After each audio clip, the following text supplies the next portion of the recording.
Hello students, সবাইকে স্বাগতম তোমাদের চ্যানেল ক্রিয়েটিভ এডুকেশন উইথ নয়নে। আজকে তোমাদের নবম শ্রেণীর কোষে দেখি 1.3-এর যে পরবর্তী অঙ্ক আছে সেগুলো করব। দেখো, আমাদের মেন যে ফোকাস সেইটা হবে যে অঙ্ক আমরা মুখস্থ করবো না, প্রত্যেকটা অঙ্ক আমরা বুঝে করব। কারণ প্রত্যেকটা অঙ্ক বুঝে করলে আমাদের এই মাথার একটা চাপ কমে যায়। আমরা কতগুলো মুখস্থ করবো বলো? অনেকগুলো অঙ্ক আছে, সেগুলো তো আমাদের মুখস্থ করা যাবে না। তাহলে সমস্ত বিষয়গুলো আমাদেরকে ভালোভাবে বুঝে নিতে হবে, যাতে পরবর্তীকালে সেই সব বিষয়গুলো পড়তে আমাদের সুবিধা হয়।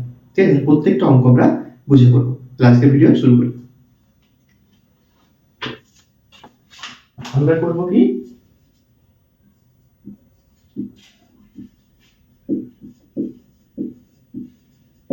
কোষে দেখি 1.3 তার কত 14 দাগের অঙ্কগুলো। ঠিক আছে, দেখো 14 দাগের এক একটাতে কি বলেছে যে √5 এর বিস্তার কি হবে, তাই তো?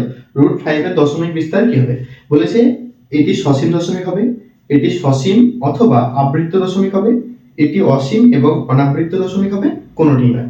তাহলে এই জিনিসটা আমাদেরকে বুঝতে গেলে প্রথমত আমাদেরকে একটা জিনিস বা একটা বিষয় বুঝতে হবে, সেটা কি বলতো? সেটা হচ্ছে যে √5টা কি, মূলত সংখ্যা নাকি অমূলত সংখ্যা। কথাটা কেন বলছি দেখো, যদি মূলত সংখ্যা হয়, মূলত সংখ্যা যদি হয়,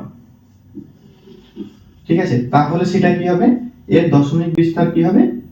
সসীম, অসীম এবং অসীম হতে পারে, অসীম বা অসীম আবৃত্ত, অসীম আবৃত্ত দশমিক হতে পারে, বা আরেকটা কি হতে পারে, বা সসীম দশমিক সংখ্যা, সসীম দশমিক। তাহলে মূলত সংখ্যা হলে এই দুটোই হয়, অসীম আবৃত্ত দশমিক হয় বা সসীম দশমিক সংখ্যা হয়। ঠিক আছে, এবার কোন যদি অমূলত সংখ্যা হয়, অমূলত সংখ্যা হয়, সেটা কি হয়? অমূলত সংখ্যাগুলো হয় কি, অসীম এবং অনাবৃত্ত, অসীম এবং অনাবৃত্ত। ঠিক আছে, তাহলে অসীম অনাবৃত্ত মানে কি? ধরো কোন বিষয়কে আমি ভাগ করছি, সেই ভাগফলটা হয়ে গেল 3.173254214, মানে কোনো জায়গাতে দেখো কিন্তু রিপিটেড বা কোনো তোমার কি পুনরাবৃত্ত কোনো বিষয় আমি দেখতে পাবো না। তাহলে এইগুলো হলো কি অসীম, মানে ভাগ চলতেই থাকবে, এবং অনাবৃত্ত কোনো আবৃত্ত দশমিক সংখ্যা বা কোনো আবৃত্ত সংখ্যা থাকবে না। বুঝা গেল? তাহলে আমাদেরকে প্রথমত বুঝতে হবে যে √5টা কি। তাহলে √5টা হচ্ছে আমাদের অমূলত সংখ্যা। ঠিক আছে, √5 হচ্ছে আমাদের অমূলত সংখ্যা। তাহলে অমূলত সংখ্যা কি বললাম আমি? অমূলত সংখ্যা হয় কি, অসীম এবং অনাবৃত্ত। তাহলে এটার অপশন কি হবে? অপশন তোমার অপশন সি, এটা অসীম এবং অনাবৃত্ত। তাহলে এক একটা কি হবে? অ্যানসার সি, অসীম এবং অসীম এবং অনাবৃত্ত এবং অনাবৃত্ত দশমিক। বোঝা গেল? তার কারণ কি, √5টা কেন, √5 কেন, √5 কেন অমূলত সংখ্যা? কারণ আমরা যখন অমূলত সংখ্যা পড়েছি তখন কি পড়েছিলাম, যে কোনো সংখ্যা যদি রুট থেকে বেরিয়ে না আসে তাহলে সেটা অমূলত সংখ্যায় থেকে যায়। √5 কি রুটের ভিতরে, রুটের ভিতর থেকে বেরিয়ে আসতে পারছে? পারছে না। কিন্তু এখানে যদি √9 থাকতো তাহলে এটা কি √3 রুটের ভিতরে দুটো জিনিস, দুটো নাম্বার যদি একই থাকে, সেটা একটা বেরিয়ে আসে, তাহলে √9টা কি বেরিয়ে এসে 3 হলো। তার মানে √9টা কি একটা মূলত সংখ্যা, যেহেতু √9টা তোমার √5 থেকে বেরিয়ে আসছে। √5টা কি, √5টা কিন্তু √5 থেকে বেরিয়ে আসছে না, তাহলে √5টা কি একটা অমূলত সংখ্যা। আর অমূলত সংখ্যা হলে কি হবে? একটি অসীম এবং অনাবৃত্ত দশমিক। আশা করছি বোঝা গেল। দুইটাতে কি বলেছে দেখো,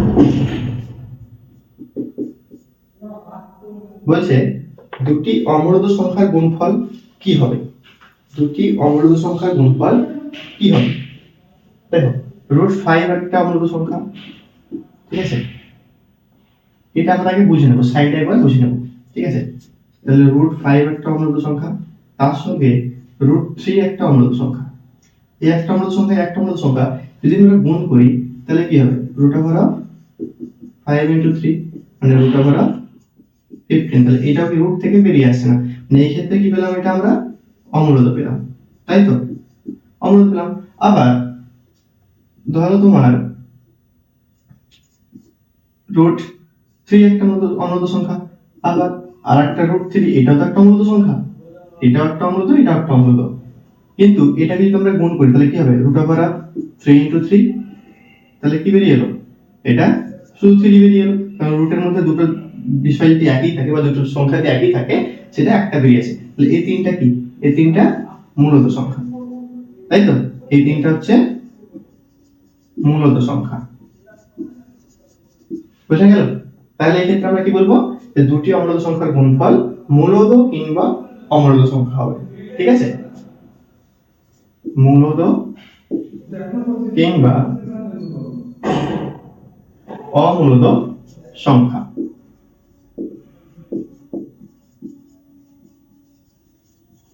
ঠিক আছে, 2 নম্বর অপশন কোনটা হলো তাহলে, অপশন ডি, বুঝা গেল।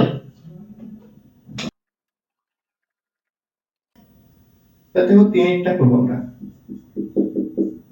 3 কি বলেছে, পাই এবং 22/7 দুটি কি মূলত সংখ্যা, দুটি অমূলত সংখ্যা, পাই অমূলত সংখ্যা এবং 22/7 মূলত সংখ্যা, ঠিক আছে। তাহলে কি বলবো আমরা, দেখো তোমরা আগের পৃষ্ঠায় যদি দেখো, এখানটাতে যখন বাস্তব সংখ্যার পৃষ্ঠা নাম্বার 18-এ তোমাদের দেখা আছে, দেখো বাস্তব সংখ্যা দুটো ভাগ দেওয়া আছে, একটা হচ্ছে মূলত সংখ্যা, একটা হচ্ছে অমূলত সংখ্যা। এইখানে তোমাদের বলে দিয়েছে যে ই এবং পাই, ই এবং পাই এটা অমূলত সংখ্যা, কিন্তু যখন আমরা পায়ের মান যখন আমরা 22/7 ধরে নিচ্ছি না, তখন কিন্তু এটা কি, এটা পি, এটা কি, মানে p/q আকারে আমরা সাজাতে পারছি। তাহলে সুতরাং এইটা মূলত, কিন্তু এই পাইটা অমূলত সংখ্যা, ঠিক আছে, এই পাইটা হচ্ছে অমূলত সংখ্যা। এটা তোমরা মাথায় রাখবে যে পাই অমূলত সংখ্যা, পায়ের মান যখন আমরা 22/7 করব তখন সেই ক্ষেত্রে সেটা হবে কি, সেই ক্ষেত্রে মূলত সংখ্যা হবে। তো 3 নম্বরের জন্য অপশন কি, অপশন ডি, পাই অমূলত সংখ্যা। তাহলে এই ক্ষেত্রে অপশন ডি, পাই অমূলত সংখ্যা এবং কি 22/7 মূলত সংখ্যা,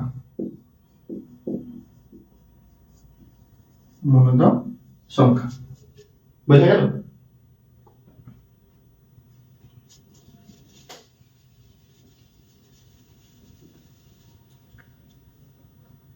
তারপরে 4টাতে কি বলেছে, বলছে দুটি মূলত সংখ্যার মধ্যে কোনো মূলত সংখ্যা নেই, একটি মাত্র অমূলত সংখ্যা আছে, অসংখ্য অমূলত সংখ্যা আছে, কোনো অমূলত সংখ্যা নেই। তাহলে দুটি মূলত সংখ্যার মধ্যে কি অসংখ্য মূলত সংখ্যা আছে। আমরা যখন দুটো সংখ্যার মধ্যে যখন কি বলছিলাম যে 3 এবং 5 এই দুটি মূলত সংখ্যার মধ্যে যখন আমরা মধ্যবর্তী মূলত সংখ্যা 5খানা বা 6খানা বার করতে দিয়েছিল, তখন কি সেক্ষেত্রে আমরা 5খানা 6খানা বার করতে শিখেছি, বার করেছি। তার মানে কি দুটি মূলত সংখ্যার মধ্যে অসংখ্য আছে, যতগুলো বার করতে পারবো ততগুলো বার করতে পারবো, তার মানে অসংখ্য মূলত সংখ্যা আছে। তো দুটি মূলত সংখ্যার মধ্যে অপশন সি, অসংখ্য মূলত সংখ্যা আছে, মূলত সংখ্যা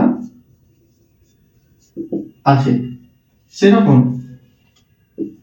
5 নম্বরটাতে কি বলেছে বলতো, বলছে দুটি অমূলত সংখ্যার মধ্যে কি কোনো মূলত সংখ্যা নেই, একটি মাত্র অমূলত সংখ্যা আছে, অসংখ্য অমূলত সংখ্যা আছে, কোনো অমূলত সংখ্যা নেই। তখন আমরা এর আগে যে অঙ্কগুলো করেছি সেখানে ধরো একটা বলা ছিল যে 1/7 এবং 1/9 এর মধ্যে দুটি অমূলত সংখ্যা বার করতে বলেছিল। সেক্ষেত্রে আমরা কি করেছিলাম, 7 দিয়ে 1 কে ভাগ করেছিলাম, দিয়ে কিছু একটা পেয়েছিলাম, ধরো 3 2 4 5 ধরো পেয়েছি। আবার 9 দিয়ে 1 কে ভাগ করে আমরা এটা পেয়েছি ধরো 0.1 2 3 4। ঠিক আছে, তাহলে এর মধ্যবর্তী আমরা অমূলদ সংখ্যা কিন্তু বার করতে পেরেছিলাম। অসংখ্য আছে, আমরা কি সেটা গুণে বলতে পারবো যে কতগুলো আছে? তো যেটা গুণে বলতে পারবো সেটা তার মানে কি অসংখ্য আছে। তাহলে সেটাই আমরা লিখবো এখানটায়, যে দুটি অমূলদ সংখ্যার মধ্যে অসংখ্য অমূলদ সংখ্যা আছে। এই ক্ষেত্রে অপশন সি, অসংখ্য অসংখ্য অমূলদ সংখ্যা আছে, অমূলদ সংখ্যা আছে। ঠিক আছে, তারপরেরটা কি? ভিআই কি বলছে? জিরো সংখ্যাটি কি? এটা খুব ইম্পর্টেন্ট কোশ্চেন, খুব আসে পরীক্ষায়। জিরো, দেখো জিরো একটি কি অখণ্ড সংখ্যা, তারপরে তোমার স্বাভাবিক সংখ্যা। ঠিক আছে, অখণ্ড স্বাভাবিক সংখ্যা না, কারণ স্বাভাবিক সংখ্যা আমাদের 1 থেকে শুরু হয়। তাহলে জিরো একটি অখণ্ড সংখ্যা, পূর্ণ সংখ্যা, মূলদ সংখ্যা। ঠিক আছে, কিন্তু অমূলদ সংখ্যা নয়। জিরো কিন্তু আমাদের অমূলদ সংখ্যা না, জিরোকে আমরা 0/1 লিখতে পারি, সেই জন্য এটা অমূলদ সংখ্যা হবে না। আর কি হবে না? স্বাভাবিক সংখ্যা হবে না। কারণ কি? স্বাভাবিক সংখ্যা আমাদের 1 থেকে শুরু হয়। ঠিক আছে, তাহলে জিরো কি হবে?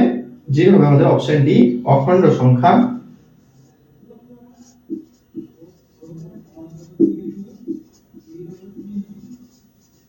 অখণ্ড সংখ্যা, পূর্ণ সংখ্যা, পূর্ণ সংখ্যা, মূলদ সংখ্যা এবং মূলদ সংখ্যা এবং বাস্তব সংখ্যা, এবং বাস্তব সংখ্যা, কিন্তু কি? কিন্তু অমূলদ সংখ্যা নয়, কিন্তু অমূলদ সংখ্যা নয়। বোঝা গেল? আমি যখন প্রথম যে চ্যাপ্টার তোমাদেরকে পড়েছিলাম, প্রথম যখন বাস্তব সংখ্যা সম্পূর্ণ ধারণা দিয়েছিলাম না, সেই ক্ষেত্রে যে পার্ট 2, সেই ক্ষেত্রে বলেছিলাম যে শূন্য, সেখানে বলে দিয়েছিলাম অখণ্ড সংখ্যা কি, পূর্ণ সংখ্যা কি, মূলদ সংখ্যা কি।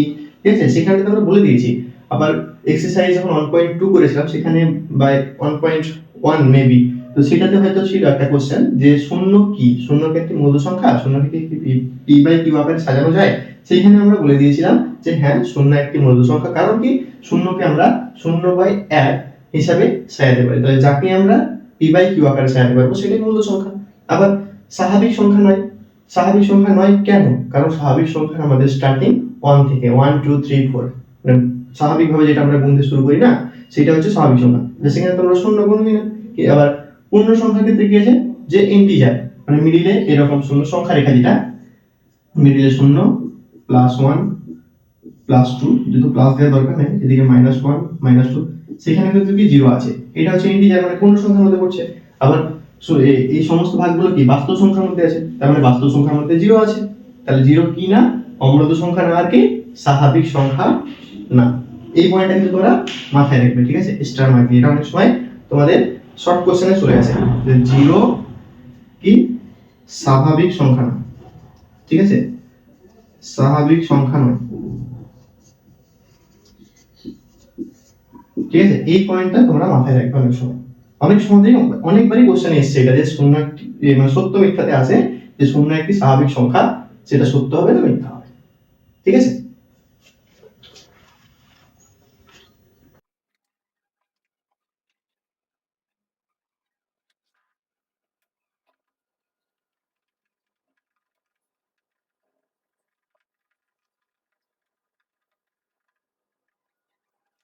আমরা 15 দাগের অঙ্কগুলো শুরু করব। ঠিক আছে, প্রথমটাতে কি বলেছে? 15 দাগের আগেরটাতে বলেছে একটি উদাহরণ লিখি যেখানে দুটি অমূলদ সংখ্যার যোগফল একটি মূলদ সংখ্যা। ঠিক আছে, তাহলে আমাদের কি বলছে? যে দুটি অমূলদ সংখ্যার যোগফল একটি মূলদ সংখ্যা আমাদেরকে লিখতে হবে। ঠিক আছে, ধরো √15, √15 একটি কি অমূলদ সংখ্যা, তাই তো? কারণ কি √15টা রুটের বাইরে পুরোপুরি বেরিয়ে আসবে না। কেন বেরিয়ে আসবে না সেটা তোমাদেরকে আমি এক্সপ্লেন করে দিই। 15 কে 3 ইনটু 5 লিখতে পারবো, তার বেশি কিছু লিখতে পারবো কি? পারবো না।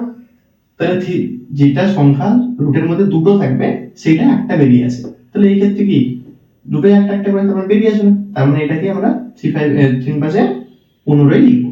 ঠিক আছে, তার মানে রুট ওভার 15 একটি কি অমূলত সংখ্যা। বোঝা গেল? দেখো বিষয়গুলো বুঝতে হবে, না বুঝলে অনেকটা কঠিন মনে হবে, কিন্তু যদি বুঝে নাও না তাহলে এগুলো খুব সোজা। তাহলে রুট ওভার 15টা কি একটা অমূলত সংখ্যা। সেই রকমই আর একটা অমূলত সংখ্যা ধরো রুট ওভার অফ 10। ঠিক আছে, root over of 10। Root over of 10 কেন অমূলত সংখ্যা? দেখো রুট ওভার অফ 10টাও ঠিক এইভাবেই লিখবো আমরা, 2 5 10, তাই তো? তাহলে 2 একটা 5 একটা, তাহলে কি রুটের বাইরে বেরিয়ে আসবে? বেরিয়ে আসবে না, সুতরাং এটা গুণ হয়ে থাকবে, তো 5 2 10 রুট ওভার 10, তাহলে রুট ওভার 10 ও একটা কি অমূলত সংখ্যা। কিন্তু এই দুটোকে যদি আমি যোগ করি, ঠিক আছে, তাহলে এই ক্ষেত্রে কি হবে তোমার রুট ওভার অফ 15 প্লাস 10, তাহলে কি আসবে রুট ওভার অফ 25। তো 25টা কি রুট ওভার অফ, দেখো 5 ইনটু 5 ইজ ইকুয়াল টু 5, তাহলে 5টা কি একটি মূলত সংখ্যা। বোঝা গেল? তাহলে বলছে একটি উদাহরণ লিখি যেখানে দুটি অমূলত সংখ্যার যোগফল একটি কি মূলত সংখ্যা। তাহলে কি রুট ওভার 15 একটি অমূলত সংখ্যা, রুট ওভার 10 একটি অমূলত সংখ্যা, তো দুটি অমূলত সংখ্যার যোগফল কি বেরোলো? শুধু 5, তাহলে 5টা কি 5 একটি মূলত সংখ্যা। বোঝা গেল?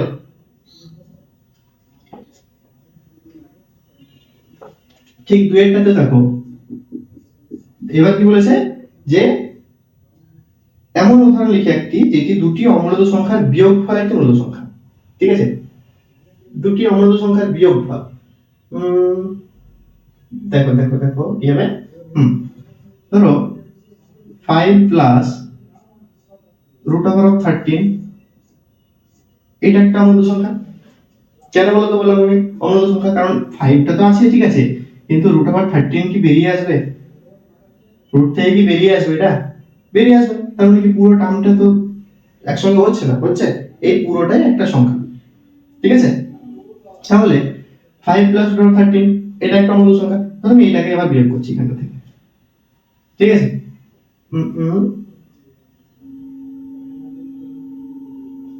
আরেকটা ধরো 8 প্লাস 13, এটা কি এটা একটা অমূলত সংখ্যা। 8 এর সঙ্গে সরি এটা রুট ওভার 13 হবে। ঠিক আছে, রুট ওভার 13, তার কারণ এই যে এইটা তো পুরো একটা সংখ্যা আমি বলছি, তাহলে কি 8 এর সঙ্গে কি রুট ওভার 13টা কি বেরিয়ে আসছে? রুট ওভার 13 যদি বেরিয়ে না আসে তাহলে এটার সঙ্গে তো পুরোপুরি যোগ হচ্ছে না, তাই পুরোপুরি যখন যোগ হচ্ছে না তার মানে এটা কি এটা একটি অমূলত সংখ্যা, কারণ রুটের মধ্যে থেকে যাচ্ছে। তাহলে এটা একটা অমূলত সংখ্যা, এটা একটা অমূলত সংখ্যা, এবার দুটো অমূলত সংখ্যার বিয়োগফলটা কি সেটা আমাদের দেখতে মানে মূলত সংখ্যা বার করতে বলেছে। তাহলে সমান, এবার আমি কি করব ব্র্যাকেট তুলে দেব, তাহলে 5 প্লাস রুট ওভার 13 মাইনাস এ প্লাস এ মাইনাস 8 মাইনাস এ প্লাস এ মাইনাস রুট ওভার 13।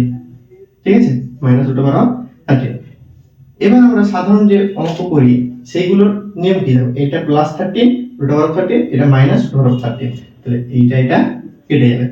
এবার কি এখানে মাইনাস 8 এখানে প্লাস 5, তার মানে মাইনাস 3, তাহলে মাইনাস 3 কি মাইনাস 3 একটি মূলত সংখ্যা। তাহলে এখানে আমরা একটা উদাহরণ দিলাম যে দুটি অমূলত সংখ্যার বিয়োগফল একটি অমূলত সংখ্যা, দুটি অমূলত সংখ্যার যোগফল একটি মূলত সংখ্যা। আশা করছি বোঝা গেল। এর পরেও যদি তোমাদের বুঝতে অসুবিধা থাকে অবশ্যই আমাকে কমেন্ট করে জানাবে, আমি পরবর্তী ভিডিওতে তোমাদের যে জায়গাটা বুঝতে অসুবিধা হবে সেটা ভালো করে এক্সপ্লেন করে দেবো। ঠিক আছে, আমি বারবার বলছি অঙ্ক আমরা মুখস্থ নয় বুঝে করব। ঠিক আছে,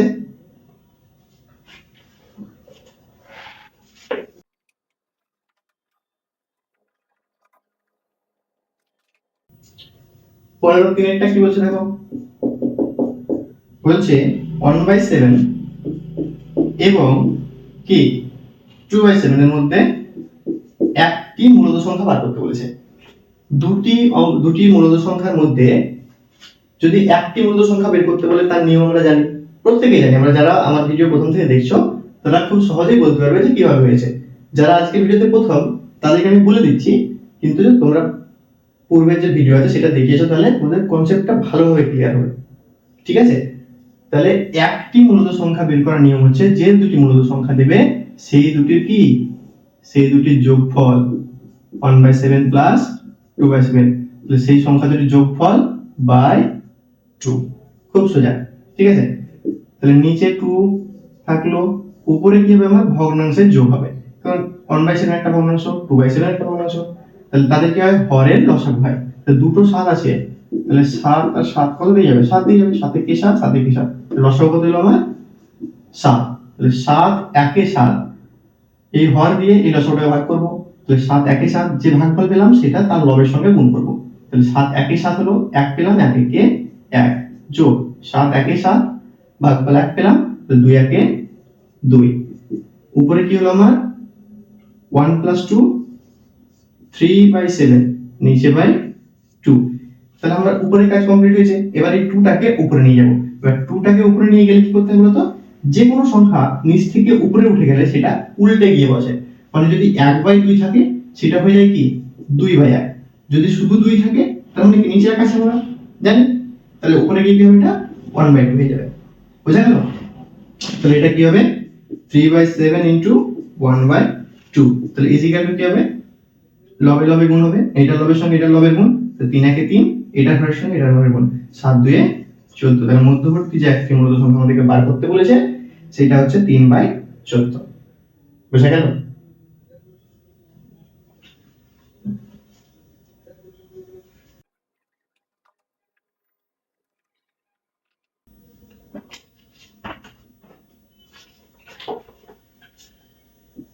চারটা দেখে বলেছে সেম দিয়েছে 1/7 এবং 2/7 এর মধ্যে একটি কি, একটি অমূলত সংখ্যা বার করতে বলেছে।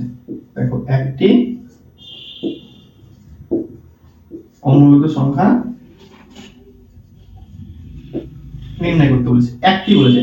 তাহলে অমূলত সংখ্যা নির্ণয় করার নিয়ম কি বলতো, আমাকে প্রথমে এটাকে দশমিকে কনভার্ট করতে হবে, এটাকেও দশমিক সংখ্যাতে কনভার্ট করতে হবে। তার মানে কি করব, আমরা 7 দিয়ে 1 কে ভাগ করব প্রথমত। দেখো তাহলে 7 দিয়ে যদি 1 কে ভাগ করি তাহলে কি হবে, 7 দিয়ে যাবে, তার মানে কি দশমিক দিয়ে একটা শূন্য নেব, তাহলে 7 একে 7, এখানে 3 নম্বর দশমিকের জন্য একটা শূন্য পাবো, তাহলে 7 4 এ 28, 2 দশমিকের জন্য একটা শূন্য পাবো, তাহলে 7 2 এ 14, এখানে কত হবে 6 দশমিকের জন্য একটা শূন্য পাবো, তাহলে 7 8 এ 56, 40 দশমিকের জন্য শূন্য পেলাম, তাহলে কত হবে 7 5 35, এখানে 5 দশমিকের জন্য একটা শূন্য পাবো, তাহলে 7 7 এ 49, 1 নামলো, মানে দশমিকের জন্য একটা শূন্য পাবো, মানে 7 একে 7 1, মানে এই টার্মটা চলে আসে, তাহলে এইখানটা থেকে এইখানটা কি পূর্ণপণিক, কারণ যেহেতু 1 চলে এলো, মানে এই পুরো বিষয়টা আবার কি রিপিট হবে। বুঝা গেল? তাহলে এই ক্ষেত্রে আমরা কি লিখবো, 1/7 is equal to 0.142857, যেখানে 1 এর মাথাতে পৌনঃপুনিক, 7 এর মাথাতে পৌনঃপুনিক। সেম 2/7 কে আমরা কি করব, দশমিক সংখ্যায় নিয়ে আসবো, তাহলে কি করব, এবার 7 দিয়ে 2 কে ডিভাইড করব আমরা। ঠিক আছে, তো যাবে না, তার মানে কি দশমিক দিয়ে একটা শূন্য নিব, তাহলে 7 2 এ 14, কত হলো এটা তোমার 6 দশমিকের জন্য একটা শূন্য, ঠিক আছে, তাহলে 7 8 এ 56, এখানে 4 নাম হলো দশমিকের জন্য একটা শূন্য, তাহলে 7 5 এ 35, এখানে 5 নাম হলো দশমিকের জন্য একটা শূন্য, 7 7 এ 49, 1 দশমিকের জন্য শূন্য, তাহলে 7 3 এ 7 1 এ 7, এখানে গেল 30, তাহলে 7 4 এ 28, আবার 2 আসছে, মানে এইখানটা থেকে এইখানটা কি আবার রিপিট হচ্ছে, তার মানে কি হবে, এটা 0.2855714, 2 এর মাথাতেও পৌনঃপুনিক, 4 এর মাথাতেও পৌনঃপুনিক। বুঝা গেল? এবার আমরা যদি ধরো শুধুমাত্র এই তিনটেকে ধরি, 0.142 আর 0.215, তাহলে দুই কতগুলো সংখ্যা আছে তুমি দেখো, 2 1 5 এবং 1 4 2 এর মধ্যে কতগুলি সংখ্যা আছে দেখো, কতগুলি আছে দেখো, 0.0 যদি দিয়েও দিই তাহলে এখানে 3, এখানে 4, এখানে 143 খানা সংখ্যা আছে। 143 খানা মোট সংখ্যা আছে। এই যদি আমি এই দশমিকের 3 নাম্বার ঘর দিয়ে ধরি, এইগুলো দিয়ে ধরি তো প্রচুর, অনেক, অসংখ্য অসংখ্য, ঠিক আছে। তাহলে তার মধ্যে থেকে আমাকে কি একটা অমূলদ সংখ্যা বার করতে হবে। আচ্ছা, এই যে 143টা আছে, এই যে সংখ্যাটা আছে, তাহলে কি 0.142, তারপরে কি 143, 144, 145 পরপর কাউন্ট হতে আসছে তো সেরকম। তাহলে এদের মধ্যে আমাকে একটা অমূলদ সংখ্যা বার করতে হবে। অমূলদ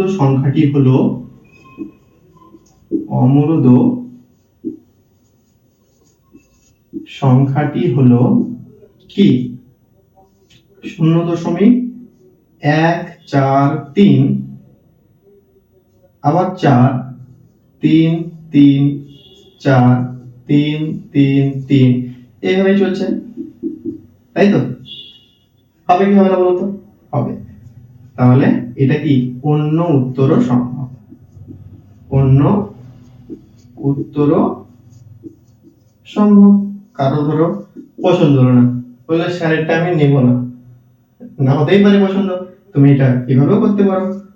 এটার থেকে ছোট নিবা, ধরো 2 7 0 2 0 0 2 0 0 0 2 1 3 0 0, এটা কি রিপিটেড আসছে? রিপিটেড আসছে না, এটাও একটা হতে পারে, এটার মধ্যেই তো আছে। 28 প্রথম দেখো, এটা কি 27, কারণ 28 এর পরে 5 7 1 4 আসতে গেলে এগুলো প্রত্যেকটা নাম্বার আমাকে পার করে অতিক্রম করে আসতে হবে। কারণ একের পরে যখন আমি 5 চলে যাব, তাহলে তার মধ্যে আমাকে 2 3 4 এই তিনটে সংখ্যা আমাকে পার করে আসতে হবে। তাহলে 0.285714 এখানটায় আসতে গেলে আমাকে কি 0.27020020002002 এই সংখ্যাটা অতিক্রম করে আসতে হবে। বুঝতে পারলাম?